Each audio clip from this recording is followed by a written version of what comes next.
I was traveling long time back in Turkey as a tourist. In the night, by mistake, I missed my way. I stopped somebody in the street and I tell him, can you tell me where is this address? I show him the brochure of the hotel and he said, there is not any hotel in this village.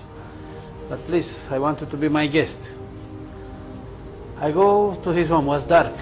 I don't see, only the front door was open and I saw inside 5 children and 2 old ladies. I said the place is safety and we go inside. I was with my wife. That man, he invited us for a very simple dinner. The way how he treats us, we feel very comfortable. And then he said, you sleep in this place, we have the other place. Next day, when I wake up, I search for him to tell him thank you very much and to continue my journey.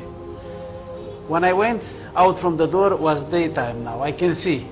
There was not other room. That room was all his house.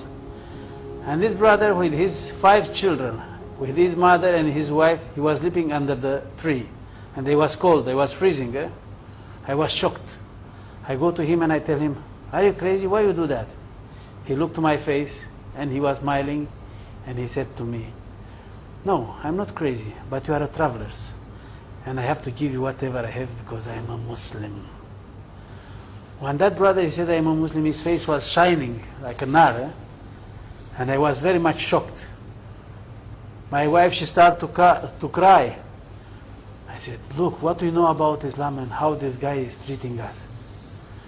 He said, I don't have very much knowledge about Islam, but you can read the book of Quran and you can read the Sunnah and then you will know more about Islam. Immediately, I go to the library, I buy Quran, I buy Hadith, and I start to read. I read continuously for about 2 months. After 2 months, my heart was opening, and I say, Shahadu ilaha illallah, Shahadu Muhammad, and I became Muslim on 17 January 1993.